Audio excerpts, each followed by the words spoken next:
Alter Radio, l'IFE. C'est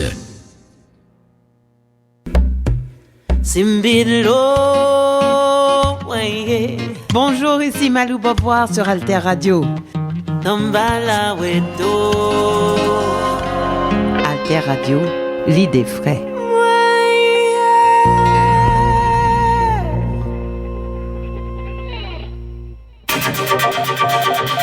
La plateforme Alter Press Alter Radio, leader de l'information utile et de la diffusion des idées en Haïti. Alter Press depuis 2001, Pionnière de l'information en ligne. Alter Radio depuis 2015, Pionnière de l'information web radio en ligne. alterpress.org, alterradio.org. Sur les ondes 106.1 FM à Port-au-Prince.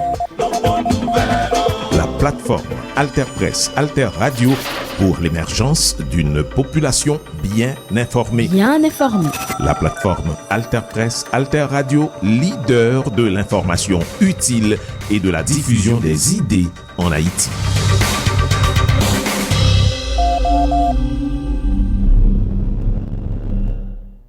Koumanouye.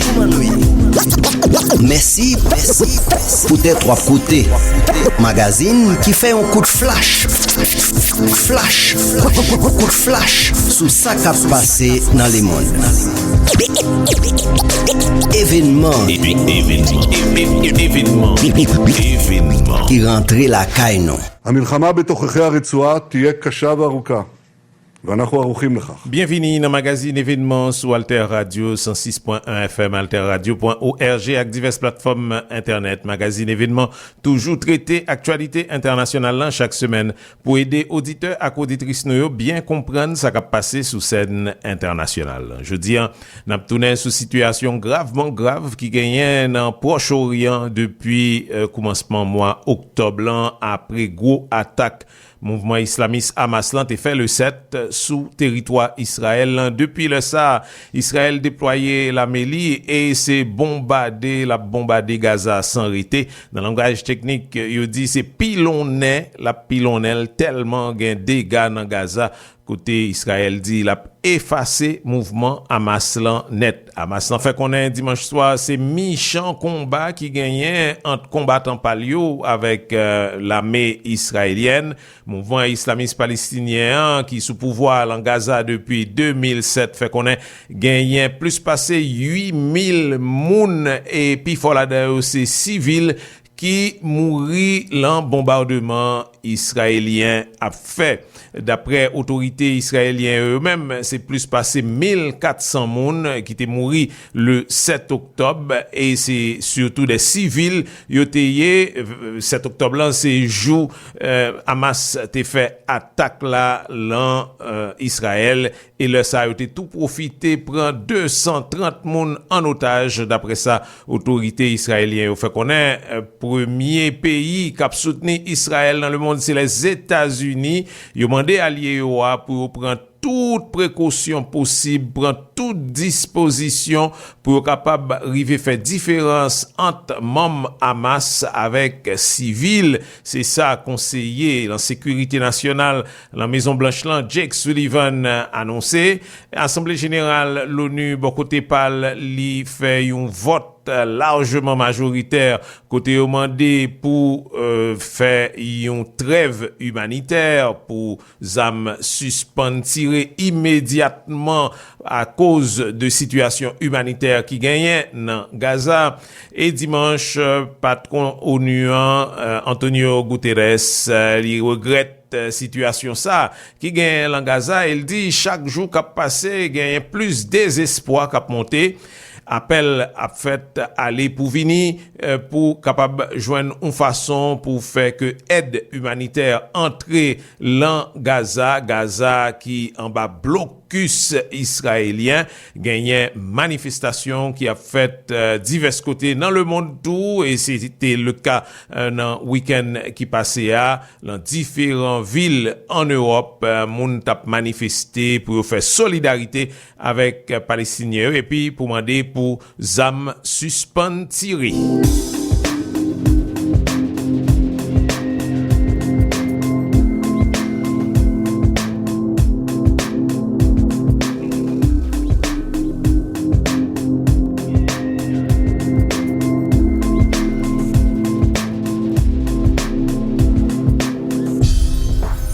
bombardements sont complètement indiscriminés et il n'y a rien qui peut justifier ça.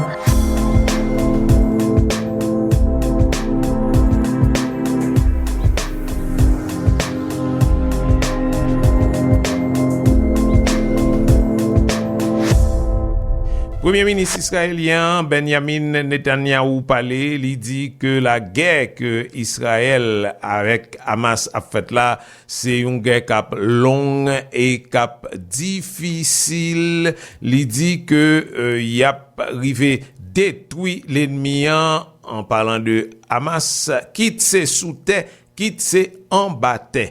Et là, on a parlé de réseaux qui gagnaient en bas terre même, c'est des centaines de kilomètres couloirs que Hamas l'a fait, des chemins en bas terre pour capable arriver mener bataille contre Israël.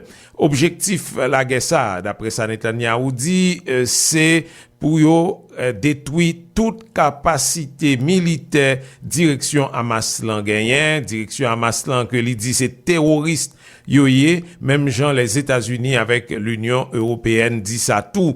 L'autre objectif la guerre, c'est pour rejoindre otages israéliens que Hamas la prend. D'après ça, Netanyahu déclaré après les fin rencontrer famille otages. Premier ministre israélien li fait connaître que opération que la mène Kounian là avec l'armée israélienne, c'est en cours deuxième guerre d'indépendance Israël après la guerre que a été faite en 1948. Pendant ce temps, dans Gaza, eh bien, bombardement a continué, yo vinn pi plus toujours. Kounien, pas de moyen pour moun dans Gaza communiquer avec reste monde là et organismes humanitaires eux-mêmes yo pas capable river prendre contact avec équipe yo souterrain.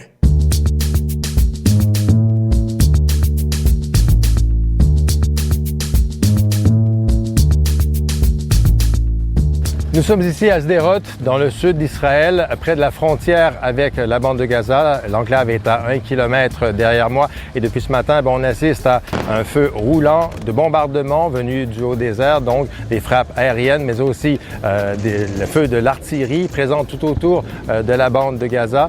On sait que ça s'accompagne maintenant aussi d'une opération terrestre tendue, donc il y a des forces israéliennes qui sont présentes depuis hier soir dans la bande de Gaza. On parle de blindés, des tanks aussi qu'on a entendu tirer à plusieurs reprises depuis ce matin. L'infanterie est aussi présente et on parle de combats avec les militants armés du Hamas, des branches armées du Hamas. Le Hamas parle aussi de combats très très violents donc avec l'armée israélienne qui vise en fait à attaquer le réseau de tunnels du Hamas sous la bande de Gaza. On parle de 150 cibles environ donc qui ont été atteintes, des cibles souterraines. On parle, vous savez, ce fameux réseau de tunnels, on l'appelle le métro de Gaza. Ça permet donc aux militants du Hamas de se cacher. Ça pourrait permettre aussi à ces hommes armés de surprendre les forces israéliennes. Donc c'est une priorité pour Israël de les attaquer. Israël affirme aussi avoir tué des dirigeants, des hauts dirigeants de la branche armée du Hamas, ceux qui seraient entre autres responsables de l'attaque du 7 octobre dernier. Et puis Israël, donc pendant qu'elle intensifie encore cette attaque sur la bande de Gaza, elle a lancé un avertissement, un nouvel avertissement aux populations civiles de la bande de Gaza pour leur demander de se diriger vers le sud. Je propose d'écouter là-dessus le porte-parole de l'armée israélienne, l'amiral Hagari. For your immediate safety, we urge all residents of northern Gaza and Gaza City to temporarily relocate south. המלחמה בתוככי הרצועה תהיה קשה וארוכה, ואנחנו ערוכים לכך. זאת מלחמת העצמאות השנייה שלנו.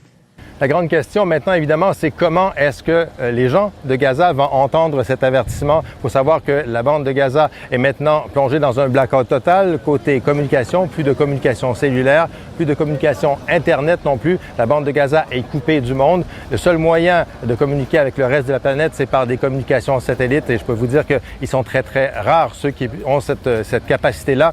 Entre autres, les organisations humanitaires annoncent aujourd'hui avoir perdu tout contact avec leurs équipes sur le terrain. c'est aussi un énorme problème pour les secouristes qui sont dans l'incapacité totale de se diriger, de diriger les secours, de se coordonner. Impossible, par exemple, d'envoyer les ambulances aux bons endroits. On nous dit que les ambulanciers ne font que se diriger en fonction du son. Ils entendent une déflagration dans un endroit et se dirigent dans cette direction-là. Vous pouvez imaginer donc à quel point leur travail est compliqué par cette situation-là.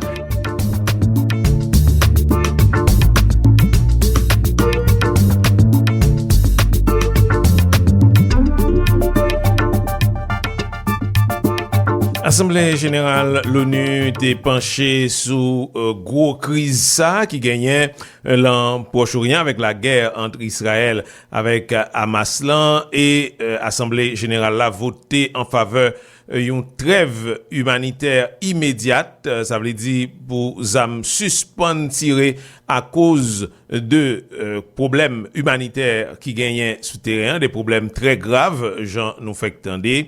Et ça, c'était l'an 21e jour, la guerre entre Hamas avec Israël. Israël montrait, il n'est pas content du tout, et comme si son soufflette que le prend, le moment côté l'armée israélienne, li a développé opération terrestre dans Gaza.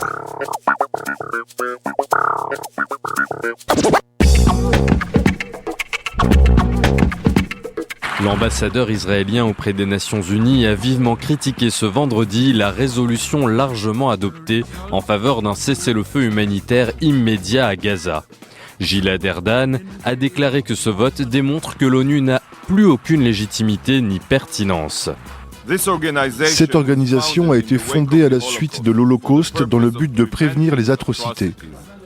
Pourtant, le spectacle auquel nous venons d'assister prouve sans l'ombre d'un doute que l'ONU est malheureusement, tragiquement, engagée non pas dans la prévention, mais dans l'assurance de nouvelles atrocités. La résolution de l'ONU a été proposée par la Jordanie au nom de 22 pays arabes. Son adoption fait suite à 21 jours de bombardements israéliens sur Gaza, en réponse aux attaques du Hamas le 7 octobre dernier sur le territoire israélien frontalier de la bande de Gaza. Israël affirme que le Hamas a tué 1400 personnes et en a kidnappé plus de 220 autres. Depuis, Gaza est totalement isolée, rendant difficile toute livraison d'aide. Le ministère de la Santé palestinien, dirigé par le Hamas, affirme que les frappes israéliennes ont tué plus de 7300 personnes. L'Assemblée générale de l'ONU a appelé Israël à annuler son ordre d'évacuation, demandant à 1,1 million de civils de Gaza de se déplacer vers le sud de l'enclave.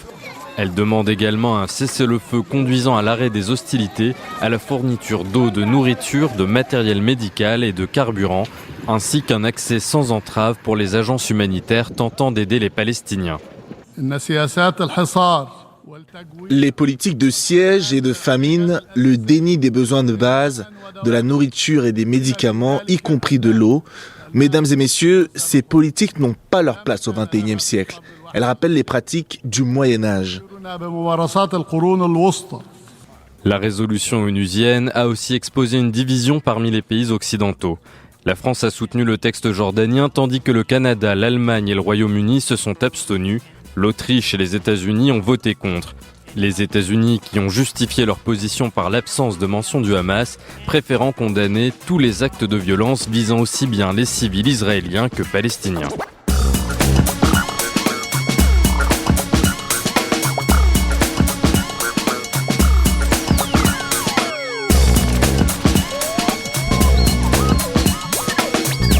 Et alors, situation en Gaza, eh bien, habitants yo qui vivent dans zone yo pas gagné aucun service du tout, yo pas joindre rien dans ça, yo besoin comme produit première nécessité, faut songer, c'est 360 mètres carrés et c'est 2 millions moun qui a vivent là-dedans, pour nous plus précis, c'est 2,4 millions moun d'après statistiques yo. Camion aide rivé pas compte goutte parce que Israël bloqué tout côté pour y passer. Depuis 9 octobre, Israël mettait un blocus sous Gaza et pas gagné approvisionnement de l'eau électricité, manger, alors que territoire était déjà en bas un blocus israélien depuis 2007. Et dimanche, patron l'ONU, Antonio Guterres, li regrette situation ça, li mette main en tête et li dit chaque moment qui passait, c'est plus désespoir qui paraît dans territoire Gaza.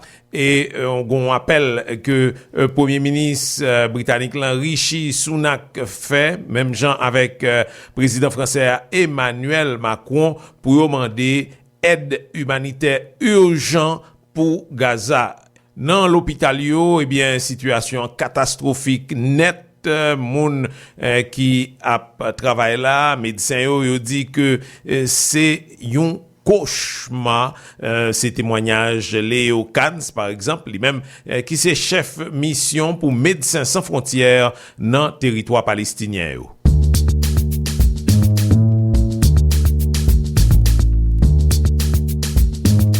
La situation dans les hôpitaux, elle est cauchemardesque. C'est vraiment l'horreur, pour vous dire les choses simplement. Il y a des patients partout, il y a des patients dans les couloirs, il y a des patients qu'on opère à même le sol. Il y a un chirurgien qui nous a raconté sa dernière opération qui s'est déroulée sur le sol, dans le couloir, parce que les blocs opératoires étaient pleins. Et il a dû amputer un enfant avec des sédatifs à demi-dose, un enfant de 10 ans. Voilà, devant sa mère et devant sa sœur, c'est des scènes courantes. Il y a plus assez de morphinique, il y a plus assez d'antidouleurs. On a des enfants qui arrivent avec des brûlures sur 60% du corps et on est en train de changer les pansements en leur donnant du paracétamol. Voilà, donc c'est terrible. Les gens crient, les gens.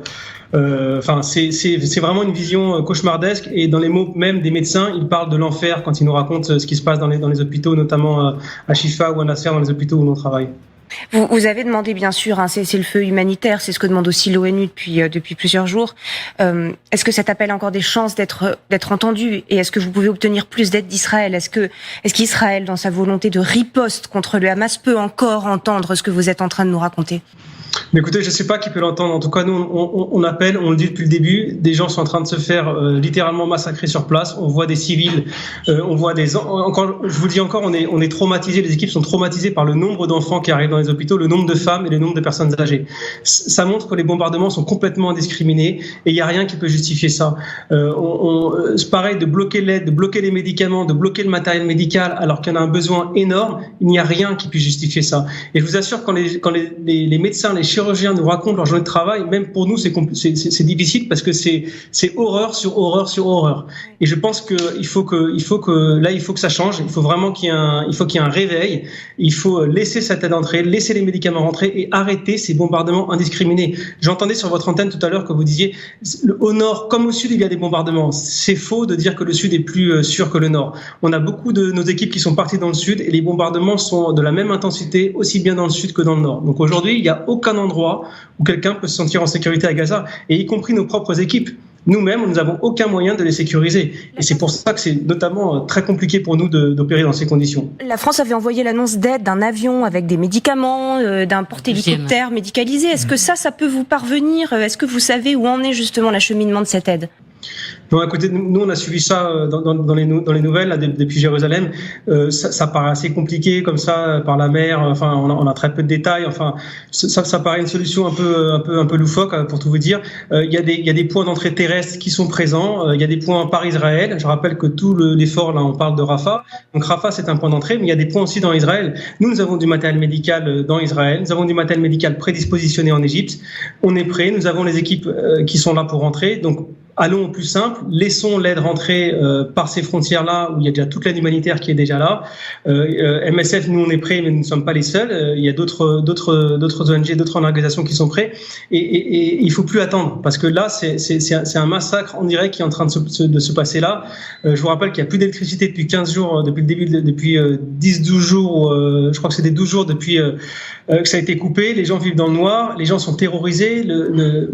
Nos propres équipes, je vous assure, quand ils vous racontent les journées à l'hôpital, où ils passent à soigner des patients sans anesthésie, faire des opérations sans anesthésie, qui rentrent chez eux, qui passent des nuits sous les bombes, ils dorment tous ensemble dans la même pièce parce qu'ils nous disent soit on meurt ensemble, soit on vit ensemble, avec leurs enfants et leurs... C'est terrible, c'est pas possible. En fait. Il faut arrêter. Il faut Qui peut arrêter ça ? Qui peut arrêter ça aujourd'hui ? Je sais que vous ne faites pas de politique. Mais votre espoir repose sur qui? L'ONU multiplie les alertes. Qui peut arrêter ça? Écoutez, déjà, on appelle à l'arrêt du bombardement, donc ça c'est assez évident qui peut l'arrêter. Je pense qu'il faut arrêter les bombardements sur les civils. Là, pour l'instant, clairement, ce qu'on voit, nous, on peut pas compter le nombre de morts, etc. Ce qu'on voit clairement, c'est que les hôpitaux sont débordés et on a 50 à 60%, quand on parle aux docteurs, d'enfants et de femmes. Voilà, donc, c'est des enfants qui arrivent avec des jambes en moins. On a un enfant qui a été hier, qui avait la totalité, la moitié du visage complètement brûlé. On n'a plus la capacité de gérer ça. On peut même pas lui soulager sa douleur. Vous savez, il y a même des patients qui arrivent dans les hôpitaux, on les opère, mais les opérations, ils meurent après 2, 3, 4 ou 5 jours parce qu'on n'a plus les soins pour continuer ces soins-là. C'est pas quand vous êtes victime d'un bombardement, c'est souvent des blessures qui sont profondes, complexes, multiples, et il faut plusieurs chirurgies pour vous maintenir en vie. Donc vraiment la situation c'est catastrophique.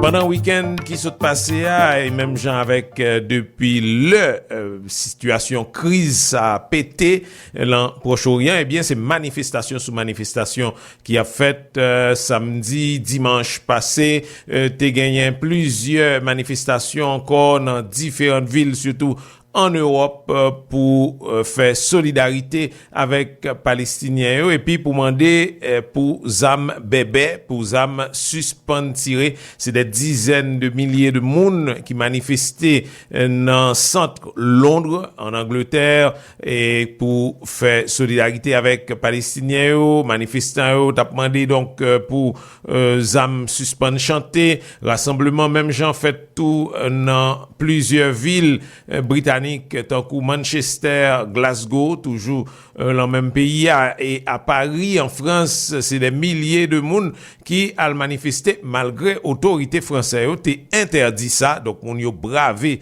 interdiction, y a sorti, y a manifesté, y a rassemblé. Rome, c'est même bagaille en Italie qui t'es gagné là dans tout manifestation samedi, et c'est 2 manifestations qu'on ça a fait l'an moins passé 24 heures de temps.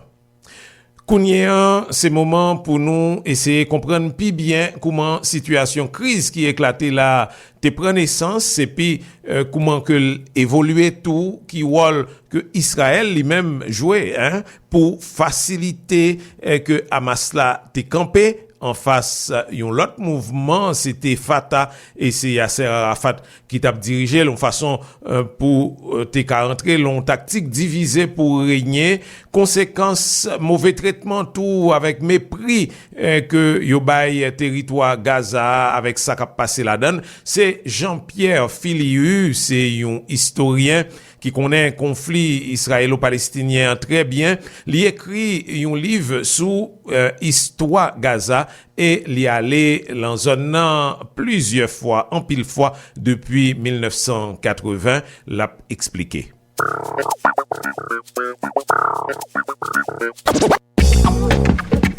Le commencement, ce sont les Fédayines. Et les Fédayines sont nés à Gaza.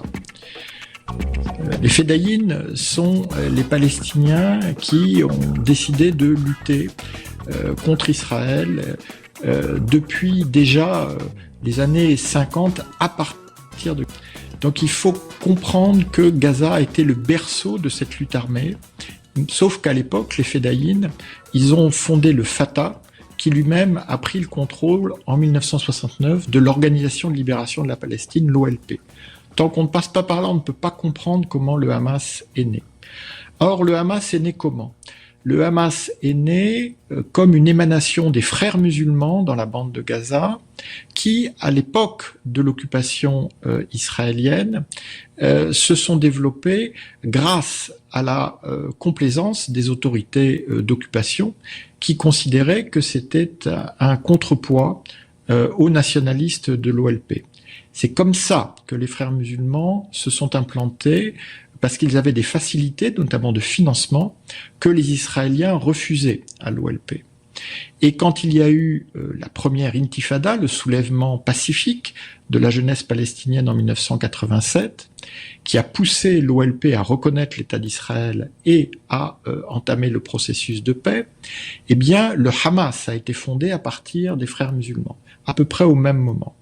Donc, d'emblée, le Hamas s'oppose d'abord à l'OLP, ensuite au processus de paix, dans cet ordre. C'est très important de l'avoir en tête. Hein. Et au début, eh bien, cette division des Palestiniens n'était pas forcément mal vue par les Israéliens, qui, dans la logique du diviser pour régner. C'est quand le processus de paix est devenu une réalité, hein, et quand l'autorité palestinienne, donc d'Arafat et de l'OLP, a pris le contrôle de la bande de Gaza, qu'effectivement le défi du Hamas s'est imposé à la fois à l'OLP et à Israël. Et que on a eu toute une série d'attentats suicides menés par le Hamas à partir de Gaza, qui ont très gravement compromis le processus de paix et donc la position d'Arafat et de l'OLP. Quand Arafat est mort à Paris, après un siège de 2 ans et demi dans la présidence palestinienne à Ramallah, le Hamas s'est imposé comme le représentant de cette lutte armée, de cette revendication contre Israël, et le blocus de la bande de Gaza lui a permis de mettre la mainmise sur le territoire. Mais il faut voir que tout ça n'aurait pas été possible si il n'y avait pas eu, de manière générale, une forme, avouons-le, de mépris pour la bande de Gaza. La bande de Gaza n'a pas de site historique connu mondialement, comme Jérusalem, Bethléem, Hébron, Naplouse, et il n'y a pas ce même enjeu sur les grands récits sacrés. Donc en fait, quand le Hamas s'est imposé dans la bande de Gaza en 2007, c'était une forme de soulagement. Bon, après tout, ils vont rester dans Gaza, ils vont être piégés dans Gaza, et l'autorité palestinienne de Mahmoud Abbas depuis Ramallah pensait qu'elle pouvait vivre sans complètement représenter aussi ces Palestiniens-là. Donc cette division palestinienne s'est ancrée dans l'espace, et a fait qu'effectivement, on a eu, comme on le disait un peu familièrement, un Hamastan à Gaza et un Fatarstan à Ramallah. Quand un Palestinien naît à Gaza, et maintenant on a une génération qui a grandi à Gaza sous le Hamas, il n'a connu d'autre horizon que le Hamas et les bombardements ou les incursions de l'armée israélienne. Et c'est cette réalité dans laquelle il a grandi, ce Palestinien ou cette Palestinienne, qui est absolument tragique et qui explique comment aujourd'hui le Hamas peut s'emparer non seulement d'un territoire mais d'une population pour mener ses campagnes terroristes contre Israël.